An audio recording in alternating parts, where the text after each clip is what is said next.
શિયાળો એટલે આખા વર્ષ માટે તાકાત ભેગી કરવાની ઋતુ, જેમાં આપણે એવા લાડુ બનાવીશું જે બાળકોને વડીલો એક ખાશે તો શરીરમાં શક્તિ, સ્ફૂર્તિ અને હાડકાં મજબૂત થશે. જેના માટે 250 ગ્રામ જેટલા કાળા તલ લઈ મિક્સર જારમાં ક્રશ કરી લીધેલા.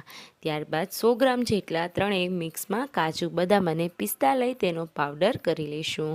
ત્યારબાદ આ બંને વસ્તુને 2 મોટી ચમચી જેટલું ઘી અને 15થી 20 પેસી જેટલી ખજૂરની લઈ બધાને મિક્સ કરી લઈશું. ખજૂર ખાવાથી પણ લોહી શુદ્ધ થાય છે, લોહીના ટકા વધે છે. ત્યારબાદ 1 ચમચી જેટલો ચોખ્ખો સૂંઠનો પાવડર અને 2 ચમચી જેટલું ઝીણું ટોપરું લઈશું.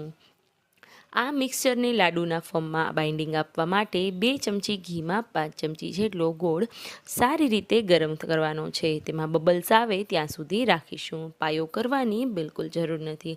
મિક્સ કરી અને નાના નાના લાડુ વાળી લેશું. શોર્ટ સારો લાગ્યો હોય તો ચેનલ